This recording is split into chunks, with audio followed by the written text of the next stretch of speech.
นานมาแล้วได้มีสองครอบครัวที่รักใคร่กันมากและสองครอบครัวนี้ได้อาศัยอยู่ในหมู่บ้านแห่งหนึ่งซึ่งไม่ไกลจากป่ามากนักทั้งสองครอบครัว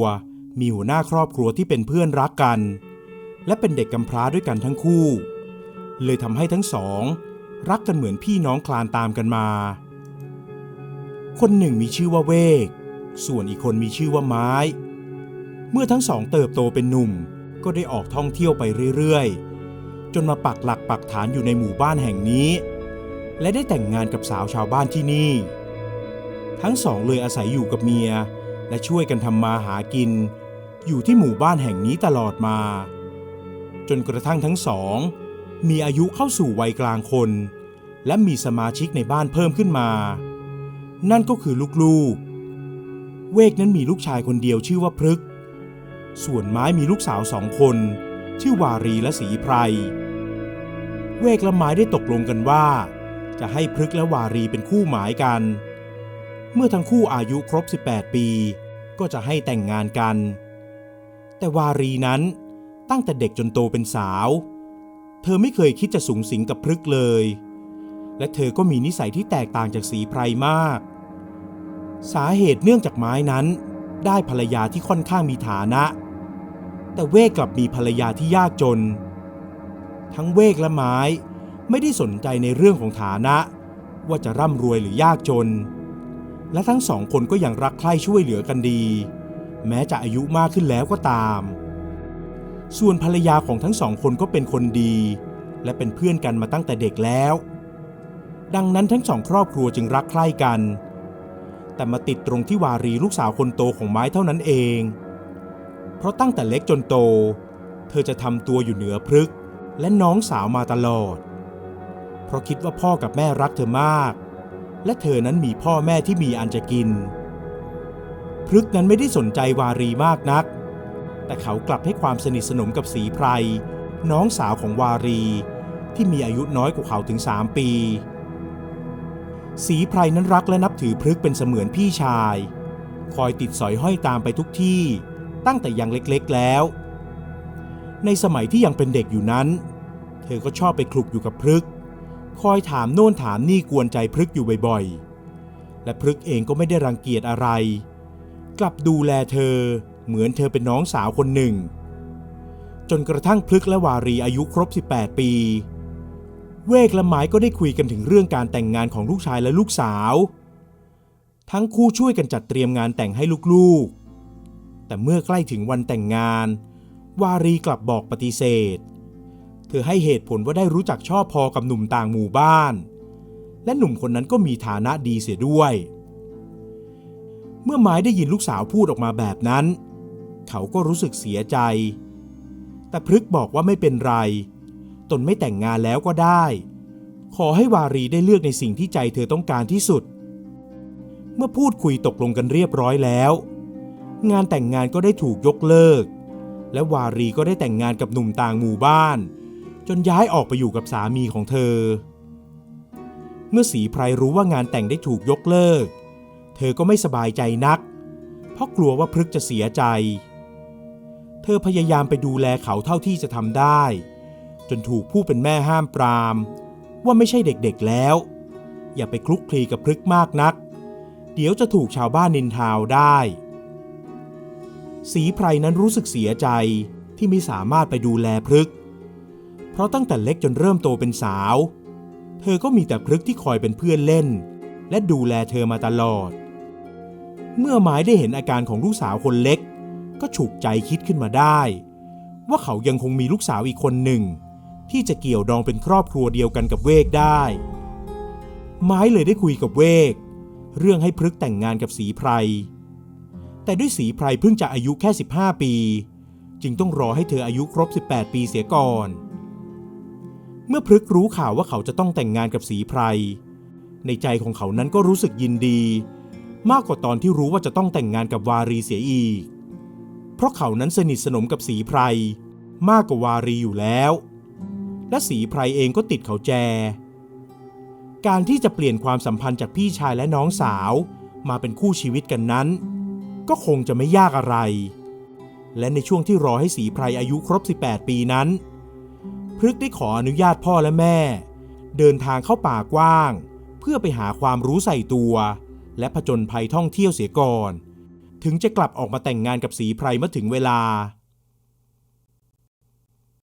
พฤกษ์ได้เดินทางเข้าไปในป่าลึกและเขาก็ได้พบกับฤาษีท่านหนึ่งที่บำเพ็ญเพียรสมาธิอยู่คนเดียวเมื่อชายหนุ่มได้เห็นฤาษีที่ดูมีความรู้และน่าศรัทธาเขาเลยขอเป็นลูกศิษย์ท่านและฤาษีท่านนั้นก็รับเขาไว้พฤกษ์ได้อยู่ดูแลรับใช้ฤาษีท่านนั้นจนกระทั่งเวลาผ่านไป3 ปีและเขาได้เดินทางออกมาจากป่าเพื่อกลับไปแต่งงานกับศรีไพรเมื่อพฤกษ์เดินทางกลับมาถึงหมู่บ้านเขาก็เข้าไปกราบเท้าพ่อและแม่หลังจากนั้นก็ไปหาศรีไพรทันทีที่เขาได้เห็นหน้าของศรีไพรเขาก็ถึงกับตกตะลึงเพราะไม่คิดว่าเด็กสาวเมื่อ3 ปีก่อนจะเติบโตจนเป็นสาวเต็มตัวและน่ารักได้ถึงขนาดนี้ส่วนศรีไพรนั้นก็รู้สึกเขินอายที่พฤกษ์จ้องมองเธอด้วยแววตาของผู้ชายที่ถูกใจหญิงสาวและหญิงสาวได้แต่ยืนก้มหน้าเขินอายอยู่อย่างนั้นทั้งสองครอบครัวรู้สึกมีความสุขทั้งพฤกษ์และศรีไพรเองก็ได้เตรียมตัวเป็นเจ้าบ่าวเจ้าสาวแต่แล้วเหตุการณ์ไม่คาดฝันก็เกิดขึ้นในคืนก่อนการแต่งงานนั้นได้มีโจรป่ากลุ่มใหญ่เข้ามาปล้นในหมู่บ้านพวกโจรได้แย่งชิงของมีค่าและฆ่าชาวบ้านตายไปหลายคนแถมพวกมันยังได้เผาบ้านเรือนของชาวบ้านจนไฟลุกท่วมเวกกับไม้นั้นได้ออกไปต่อสู้กับกลุ่มโจรและถูกโจรฆ่าตายรวมถึงแม่ของพฤกษ์และศรีไพรด้วยเมื่อพฤกษ์นั้นจับดาบของพ่อได้ก็วิ่งฝ่าชาวบ้านที่กำลังชุลมุนวุ่นวายตรงไปหาศรีไพรส่วนศรีไพรที่กำลังนั่งร้องไห้อยู่ข้างศพของแม่ก็ได้มีโจรหน้าตาเหี้ยมเกรียมคนหนึ่งเดินเข้าไปหาศรีไพรเพื่อหวังจะฉุดเธอไปด้วยแต่พฤกษ์ได้วิ่งมากันเอาไว้ก่อนและต่อสู้กับโจรแต่ด้วยฝีมือการต่อสู้ที่ต่างกันทำให้พฤกษ์ถูกโจรแทงเข้าที่หน้าขาและใช้มีดปาดที่ข้อเท้าพฤกษ์พยายามฝืนอาการเจ็บปวดเพื่อจะช่วยเหลือศรีไพรเขาอาศัยจังหวะที่โจรเผลอใช้ดาบฟันไปที่ใบหน้าของมันจนมันล้มลงพฤกษ์เลยจูงมือศรีไพรและรีบวิ่งหนีออกจากหมู่บ้านไปพฤกษ์และศรีไพรได้หนีเข้าไปในป่าพฤกษ์ได้รับบาดเจ็บสาหัสแต่ก็พยายามฝืนความเจ็บปวดเอาไว้เพราะเขาสัญญากับพ่อและลุงไม้ไว้แล้วว่าจะดูแลศรีไพรให้ดีแม้จะไม่มีพิธีแต่งงานเกิดขึ้นเลยก็ตามเขาได้หาสมุนไพรในป่ามารักษาบาดแผลและจูงมือศรีไพรเดินเข้าป่าไปเรื่อยๆจนกระทั่งหลุดพ้นออกมาจากป่าฟากหนึ่งและไปพบเข้ากับชาวบ้านกลุ่มหนึ่งที่เดินทางกลับมาจากการค้าขายพฤกษ์ที่มีหน้าตาซีดเซียวด้วยพิษไข้และใกล้จะหมดเรี่ยวแรงอยู่แล้วนั้นได้ขอความช่วยเหลือจากชาวบ้านโดยขอร่วมทางไปด้วยได้โปรดให้พวกข้าร่วมทางไปด้วยได้หรือไม่ให้พวกข้าไปทำงานรับใช้ในบ้านของพวกท่านก็ได้ข้าขอร้องผู้หญิงวัยกลางคนคนหนึ่งได้ลงมาจากเกวียนและเพ่งมองดูหนุ่มสาวที่อยู่ตรงหน้าเมื่อเธอพิจารณาพฤกษ์และศรีไพรแล้วก็ถอนหายใจเพราะสถานการณ์ในตอนนี้ทำให้ครอบครัวของเธอต้องรีบเร่งเดินทางกลับให้เร็วที่สุดเพื่อหลีกเลี่ยงพวกโจรป่าที่คอยดักปล้นอยู่ทำให้เธอไม่สามารถจะรับใครให้เดินร่วมทางไปด้วยได้ข้าเสียใจจริงๆข้าไม่สามารถรับพวกเจ้าให้ร่วมเดินทางไปด้วยได้พวกข้าไม่มีเวลาดูแลคนป่วยและบนเกวียนนี้ก็ไม่เพียงพอที่จะให้ใครนั่งแล้วพฤกษ์พยายามขอร้องจนผู้หญิงคนนั้นใจอ่อนแต่เธอบอกว่าสามารถไปได้แค่คนเดียวเท่านั้นพฤกษ์รีบดึงข้อมือของศรีไพรให้ขึ้นไปนั่งบนเกวียนและบอกกับศรีไพรว่าให้รีบหนีไปกับพวกเขาเสียข้าฝากคู่หมายของข้าด้วยไปเถอะน้องศรีไพรรีบไปถ้ายังมีบุญวาสนาต่อกันพี่จะไปตามหาน้องไม่ข้าไม่ไปข้าจะอยู่กับพี่ท่านป้าท ท่านพอจะมีหยูกยารักษาแผลรักษาไข้บ้างหรือไม่ข้าขอแลกกับกำไลทองของข้าอันนี้ หลังจากได้ยาในห่อมาแล้วศรีไพรจึงรีบประคองพฤกษ์เดินกลับเข้าไปในป่าเมื่อเดินไปถึงลำธารเธอได้ประคองร่างที่หมดเรี่ยวแรงของพฤกษ์ให้เอนนอนลงศรีไพรได้ทำแผลให้และใส่ยาที่ได้มาพร้อมกับนำผงยาสมุนไพรหยิบใส่ปากพฤกษ์แล้วก็รีบวิ่งไปที่ลำธารวักน้ำใส่มือนำมาให้พฤกษ์ดื่มเธอประคองร่างที่ไร้สติของชายหนุ่มและฉีกชายเสื้อของเธอไปจุ่มในลำธารนำกลับมาเช็ดหน้าเช็ดตัวให้กับเขาเธอทำอย่างนี้อยู่นานจนมืดค่ำศรีไพรนั่งพักอยู่ได้ไม่นานจู่ๆก็มีฝนกระหน่ำลงมาเธอหันซ้ายมองขวาเมื่อเห็นชะง่อนหินที่อยู่ไม่ไกลมากนักเธอก็พาร่างของพฤกษ์เข้าไปหลบฝนอยู่ในนั้นในคืนนั้นเธอคอยดูแลชายหนุ่มคอยป้อนยาให้และเช็ดตัวให้ตลอดทั้งคืนจนรุ่งเช้าพฤกษ์รู้สึกตัวตื่นขึ้นก่อนเขาเห็นศรีไพรในสภาพชายเสื้อขาดวิ่นนอนหลับอยู่ใกล้ๆเขามองที่บาดแผลของตัวเองที่มียาโปะอยู่แผลบริเวณนั้นเริ่มบวมเน่าและเขารู้สึกชาๆเหมือนว่าขาข้างนั้นจะไม่มีเรี่ยวแรงชายหนุ่มรู้สึกตกใจแต่พยายามเก็บอาการนั้นไว้เพราะไม่อยากทำให้ศรีไพรต้องเป็นห่วงเขาพยายามยันตัวเองลุกขึ้นนั่งแม้จะปวดหัวอยู่มากแต่เขาก็อยากพาศรีไพรออกไปจากที่นี่ให้เร็วที่สุดเพราะชาวบ้านที่ขายยาให้บอกเขาว่าแถวนี้พวกโจรป่ายังคอยป้วนเปี้ยนอยู่หลังจากนั่งทบทวนว่าจะไปที่ไหนดีเมื่อคิดออกแล้วเขาก็รีบเก็บยาที่วางอยู่ข้างตัวและปลุกศรีไพรขึ้นแล้วทั้งคู่จึงออกเดินทางกันต่อในช่วงระหว่างทางพฤกษ์รู้สึกว่าร่างกายไม่ไหวอยู่หลายต่อหลายครั้งและขาข้างซ้ายของเขานั้นก็ชาไปหมดจนแทบจะก้าวขาไม่ออกแล้วแต่เมื่อเห็นศรีไพรร้องไห้และพยายามจะดูแลเขาทั้งใส่ยาให้กินยาพร้อมทั้งออกไปหาผลไม้ในป่ามาให้เขาบางครั้งก็ได้กล้วยมาพร้อมกับบาดแผลขูดขีดเต็มตัวพฤกษ์ก็ได้แต่สงสารและบอกตัวเองว่าต้องพาเธอไปให้ถึงจุดหมายให้ได้เขาพยายามจะฝืนร่างกายและกินกล้วยที่ศรีไพรหามาให้จนผ่านไปนานหลายวันแผลที่หน้าขาและข้อเท้าก็เริ่มเปื่อยเน่าออกเป็นวงกว้างแม้จะใส่ยาอยู่ตลอดแต่ก็ไม่ได้ดีขึ้นมาคงเป็นเพราะว่าเขานั้นต้องเดินอยู่ตลอดทั้งวันศรีไพรคอยดูแลพฤกษ์อยู่ตลอดเวลาจนไม่ได้ใส่ใจตัวเองเลยและตอนนี้สภาพของเธอนั้นก็แย่เต็มทีแล้วเช่นกันในค่ำคืนหนึ่งหลังจากหาที่พักข้างชะง่อนหินได้แล้วและทำแผลใส่ยาให้พฤกษ์จนเสร็จเรียบร้อยเธอก็หลับไปทันทีส่วนพฤกษ์ที่ยังไม่หลับนั้นได้กระถดเข้าไปใกล้ๆและโอบกอดร่างอันผอมบางที่นอนคุดคู้อยู่อย่างรักใคร่และไม่คิดว่าศรีไพรจะรักเขาได้มากมายถึงเพียงนี้ตอนนี้เขาเองก็รักเธอจนหมดหัวใจแล้วเช่นกันพี่จะบอกเจ้าอย่างไรดีว่าขาของพี่มันไม่มีแรงแล้วพฤกษ์นอนกอดศรีไพรด้วยใบหน้าเศร้าส้อยเขารู้ว่าเขานั้นคงจะไม่รอดแล้วอย่างแน่นอนแต่เขาก็อยากจะให้ศรีไพรรอดพฤกษ์นอนครุ่นคิดจนหลับไปพอฟ้าเริ่มสว่างทั้งสองคนก็รีบออกเดินทางกันต่อพฤกษ์นั้นไม่สามารถเดินด้วยขาของตัวเองได้แล้วศรีไพรจึงต้องคอยประคองอยู่ตลอดเวลาทั้งสองออกเดินทางตั้งแต่เช้าจนถึงเย็นทันใดนั้นพฤกษ์ก็เห็นทางเดินเล็กๆที่เขาเพิ่งจะออกมาเมื่อไม่นานมานี้เขายิ้มออกมาและหมดแรงจนทรุดลงตรงนั้นศรีไพรตกใจจนหน้าเสียและพฤกษ์นั้นก็หน้าตาดูซีดเซียวเหมือนคนไม่มีสีเลือดเลยเธอรู้สึกใจคอไม่ดีและกลัวว่าพฤกษ์จะเดินต่อไปไม่ได้พี่พฤกษ์พี่เราเดินกันต่อนะไม่ว่าจะอีกไกลหรือไม่พี่ก็ต้องไปกับน้องได้โปรด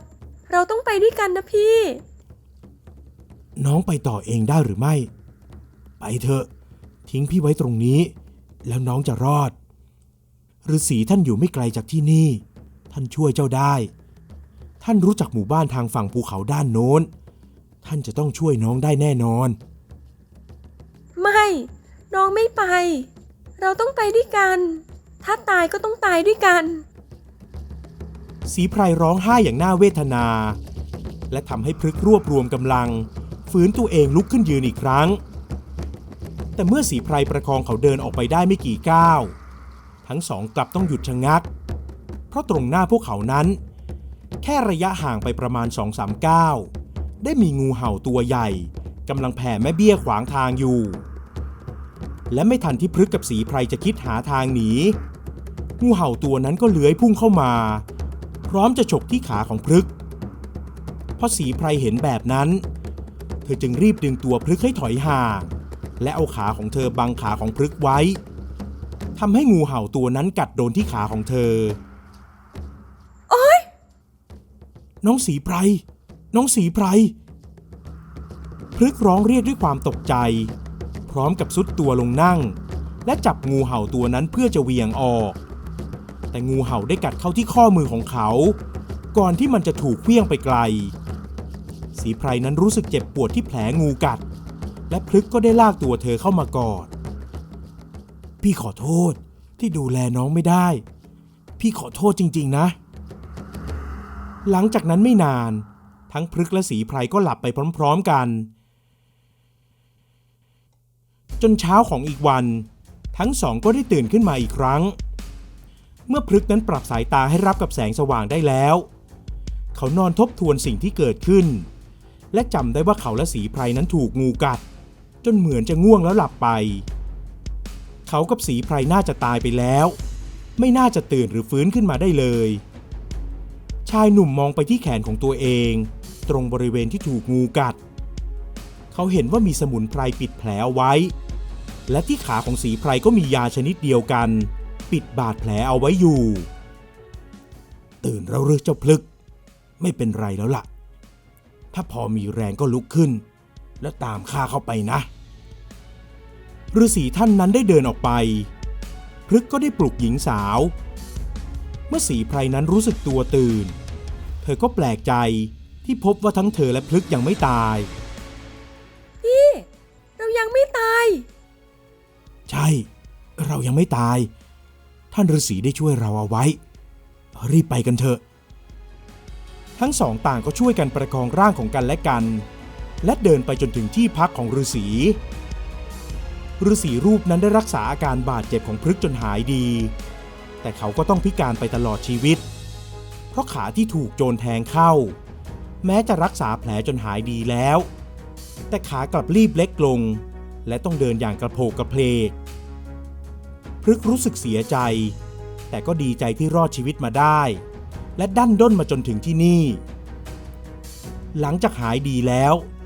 ฤาษีรูปนั้นได้พาพฤกษ์และศรีไพรเดินข้ามภูเขาไปอีกฟากหนึ่งที่นั่นมีหมู่บ้านเล็กๆอยู่หมู่บ้านหนึ่งฤาษีท่านนั้นได้ฝากพฤกษ์กับศรีไพรไว้กับหัวหน้าหมู่บ้านหลังจากนั้นทั้งคู่ก็ได้แต่งงานกันโดยที่หัวหน้าหมู่บ้านเป็นพ่องานจัดพิธีแต่งงานเล็กๆให้เมื่อพิธีแต่งงานเสร็จเรียบร้อยแล้วพฤกษ์และศรีไพรได้ย้ายไปอยู่ที่กระท่อมท้ายหมู่บ้านที่หัวหน้าหมู่บ้านได้จัดเตรียมไว้ให้พี่ขอบใจน้องศรีไพรเหลือเกินถ้าไม่มีน้องป่านนี้พี่ก็คงตายอยู่กลางป่าโน่นแล้วถ้าไม่มีพี่น้องก็คงตายเหมือนกันพี่สัญญากับน้องตั้งแต่ตอนที่น้องยังเล็กๆแล้วว่าจะดูแลน้องตลอดไปพี่ก็ต้องทำให้ได้นะพฤกษ์โอบกอดศรีไพรอย่างรักใคร่